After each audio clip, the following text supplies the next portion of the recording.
noches, estimado Hugo. ¿Cómo estás? Buenas noches, Juan. No aprendemos más. No. Una figura internacional y se le pone una consigna política atrás. Que él no sabemos si avala o no, pero por lo menos no le preguntaron en el momento. Ese es el punto. ¿No? A lo mejor la avala.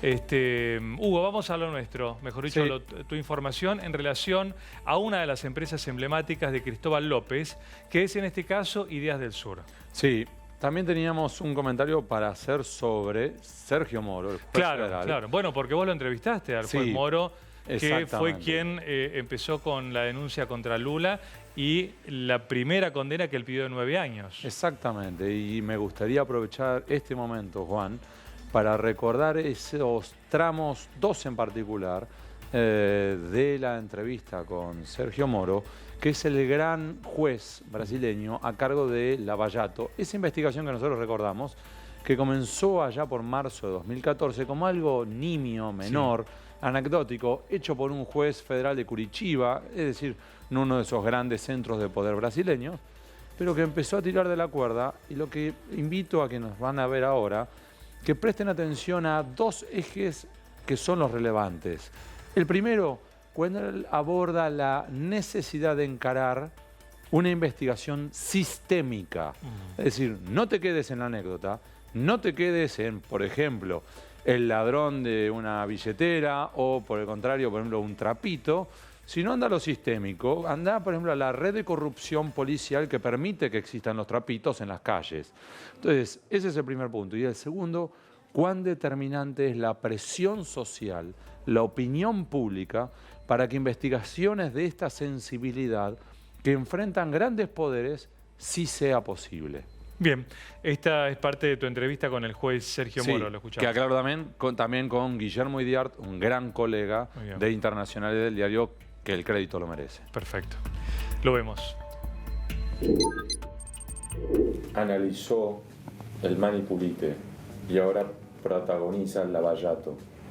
¿Cuáles son las enseñanzas de ambas investigaciones que, si usted tuviera que ahora desarrollar otra investigación, aplicaria?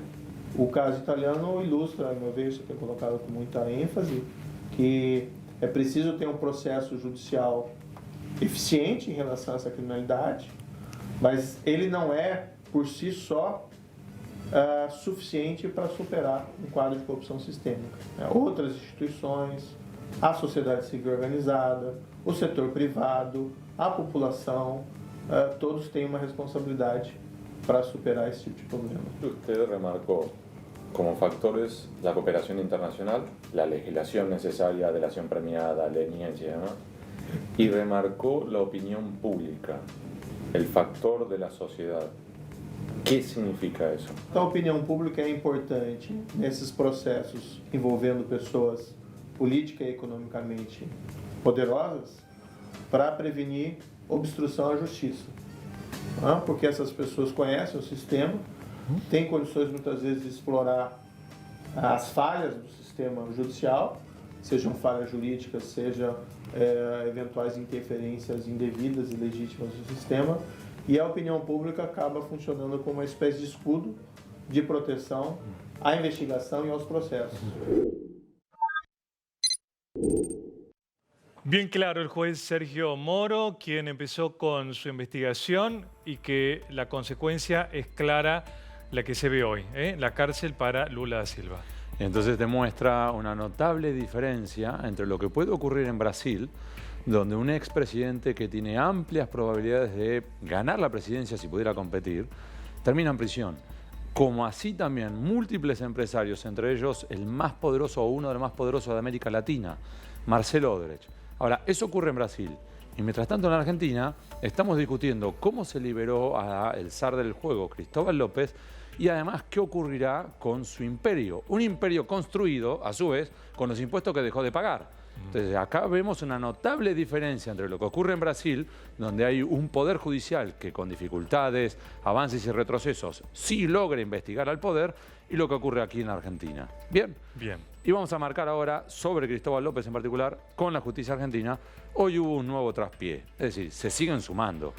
Recordemos, tenemos a Oil Combustible, que está con intervención judicial, el Banco Finansur en quiebra, Una de las empresas que es la productora de FM Vale, ya en concurso, y hoy se suma una nueva empresa, también en concurso de acreedores, la productora Ideas del Sur.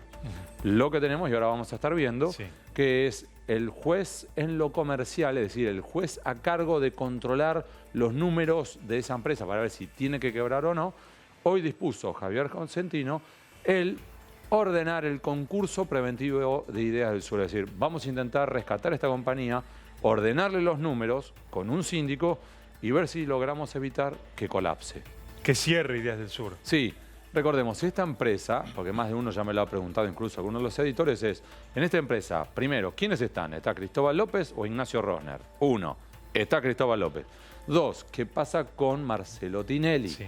Marcelo Tinelli, lo Es que dueño. tenemos es dueño todavía, accionista del 19%, pero ya estaba en la puerta de salida. Ya habían acordado la venta que no se terminó de completar. No se terminó de completar por la inhibición de Cristóbal López y demás. Sí. Y en esto también hay que fijar una claridad, que es, un aspecto es la parte penal, otro aspecto es la parte comercial. En la parte penal, sí todavía Tinelli tiene que afrontar algunas explicaciones en penal económico por ejemplo, los aportes previsionales impagos, es decir, los aportes a las jubilaciones de los empleados de Ideas del Sur Sí. que no se pagaron y se los comieron. Y él como accionista... Ahí Tiene que responder. puede llegar a tener una dificultad. Mm. Por el contrario, en la parte comercial, ahora lo vamos a estar viendo, lo que hizo Marcelo Tinelli es presentar un escrito, que ahora lo vamos a ver, en el cual el propio Tinelli Sí. se desmarcó de la situación. Y entonces lo que planteó Tinelli fue, entre otros aspectos, que en realidad en esta historia él no tiene nada que ver y quienes, permiso, voy a acercarme a la pantalla, lo que él dice es, acá hubo gente, en alusión a Rosner de la Torre y también Cristóbal López y demás, que fueron tomando decisiones, es decir, tomaron la decisión de actuar en un momento en el cual ni siquiera estaba claro si lo podían hacer. ¿Por qué? Porque lo que tenemos es que lo tenías a el juez penal diciendo, ustedes no pueden actuar, ustedes no pueden decidir, y lo tenías a Cristóbal López si traspasaba o no traspasaba a Rosner el control. Entonces, para simplificarlo, lo que dice Tinelli es, no me metan a mí en un baile en el cual yo no tengo nada que ver y que mientras que yo me quedaba quieto, estaba Cristóbal López con Rosner firmando unos papeles que, según la justicia, no podían firmar. No me metan a mí en ese baile. Bien. ¿Sí? Quiero subrayar lo que dijiste recién, dos cosas. No solo Cristóbal López se quedó con el dinero del porcentaje de la nafta que se pagaba en situación de servicio, sino que tampoco hacía los aportes patronales. Exacto.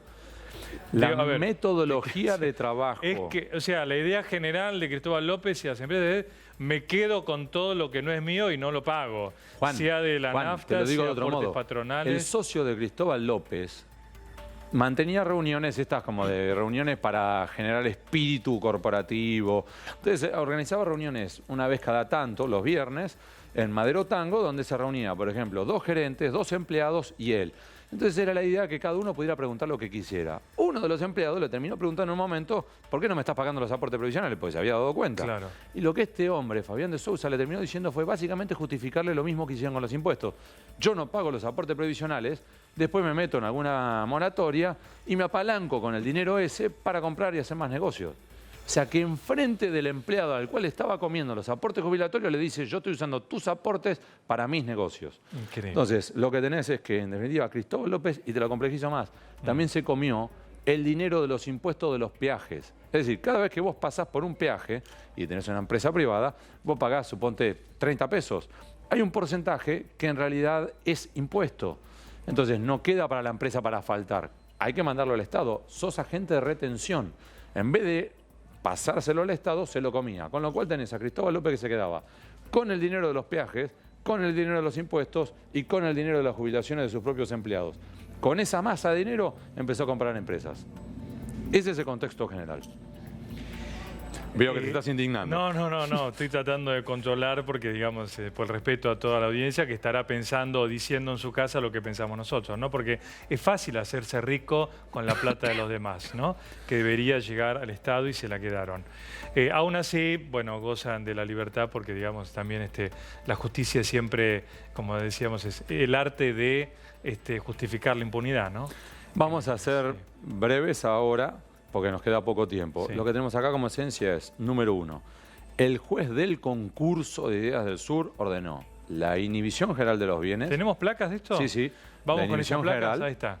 y ordenó librar oficios, todo. Pero en definitiva ya estás en una empresa que viene para abajo. Claro. Hay que ver qué te queda a nombre de Ideas del Sur que se pueda todavía congelar. Este es el primer aspecto. El segundo, le prohibió la salida del país a los administradores de Ideas del Sur. Número 3, y acá vamos a mostrar claramente en la siguiente placa el por qué marco que Tinelli logró despegarse. Porque lo que plantea es que en definitiva, en esta historia, ellos no tuvieron nada que ver. Y entonces, mientras que tenés que, AFIP dice, para mí en esta historia, tarde o temprano, la mejor opción es la quiebra de Oil Combustible, el motor de todo el grupo Indalo, lo que también te marca la justicia es, mientras que estamos discutiendo qué hacemos con Ideas del Sur, armemos un comité de acreedores. En ese comité de acreedores vamos a tener que tener a la AFIP, porque son los principales acreedores, también marca, y acá viene el punto, a Ideas Sports, que es una empresa de Tinelli. Con lo cual lo que la justicia está diciendo en la práctica es, en esta historia, Tinelli no es uno de los deudores que va a tener que pagar, sino uno de los acreedores a los cuales perjudicaron. Entonces, esto hay que dejarlo bien claro. Y por último, para ir cerrando, Juan, en línea con lo que vos decías antes, ¿qué pasa ahora con Cristóbal López? ¿Qué pasa ahora con Ricardo Echegaray? El otro gran protagonista de toda esa historia de cómo fue posible que se comieran los impuestos. ¿Puede volver a la cárcel Cristóbal López? Ese es uno de los puntos. El primer eje es Cristóbal López y Fabián de Sousa ahora tendrán que enfrentar otro desafío judicial que es en casación. Vamos otra vez a simplificar. En el fuero penal, donde es que le ordenaron la libertad, ese fallo para darle la libertad fue apelado por la AFIP y ahora el órgano superior a la Cámara, que es la casación, tiene que tomar la decisión. 1, ¿qué hace con las libertades de Cristóbal López y Fabián de Sousa? Y número 2 es cómo se encuadra, cuál es la figura penal que corresponde, ¿es evasión o es administración fraudulenta? Sí. Esto que parece una locura, una disquisición teórica, no es para nada teórico, porque si es evasión, se puede cancelar pagando los impuestos. Sí. Y 2, prácticamente Echegaray como que queda exento. Si por el contrario es una administración fraudulenta, no se puede cancelar el problema penal pagando los impuestos. Y segundo, en esta historia, it takes two to tango, se necesitan 2 para bailar el tango, son Cristóbal López, pero además Ricardo Echegaray. Y el último punto es, y Ricardo Echegaray no solamente tiene este dilema, sino que la AFIP ha tomado la decisión de empezar a preparar una demanda civil. Y acá se la complejizo más todavía a los que nos están escuchando. Sí. ¿Por qué? Porque tiene entonces la pata penal, la pata comercial y una pata civil. ¿Qué significa? Que la AFIP va a intentar ir al tribunal, a los tribunales comunes, el que ustedes, yo, cualquiera va, y en ese tribunal civil buscar los bienes de Cristóbal López, pero también de Ricardo Echegaray, iniciarles una demanda y tratar de recuperar los impuestos que Cristóbal López no pagó ejecutándole los bienes. Por lo menos una parte, porque nunca el total. Ahora, Cristóbal López estuvo detenido, cuando estuvo detenido, ¿fue por Oil Combustible solo? Sí. Bueno, ahora, si se suman evasión impositiva o administración fraudulenta de Ideas del Sur y del peaje, por ejemplo, ¿no suman justamente para que vaya de vuelta a prisión? No necesariamente, eso es una... A veces las causas suman. Sí. En la parte comercial no, en la parte penal sí, y la investigación en la parte penal abarca hasta cierto punto esto. ¿Por qué? Porque en realidad lo que aquí está es la idea del holding, la idea del grupo empresario, con una empresa controlante y las empresas controladas. Y acá otra vez lo voy a complejizar. La historia esta, como síntesis, será: Oil Combustible es una petrolera, que a su vez, como hemos explicado otras veces, el dinero que se comieron es el que cuando vos ibas a Oil Combustible, una estación de servicio, y cargabas combustible, más o menos el 25% del dinero que vos tenías que pagar ahí en el playón, en realidad eran impuestos. Ese dinero se lo comieron. Ese dinero de Oil Combustible, ¿qué hacía Oil Combustible? La empresa madre. Se lo giraba a Inversora MS. Inversora MS, que es otra sociedad del Grupo Indalo, ¿qué hacía a su vez? Empezaba a comprar empresas. Sí. Ideas del Sur, compraba C5N, compraba La Salamandra y demás. Entonces, el intento que está haciendo ahora la justicia es decir, a ver, yo tengo que analizar caso por caso, pero al mismo tiempo hacer el análisis, si querés, sistémico, el análisis holístico.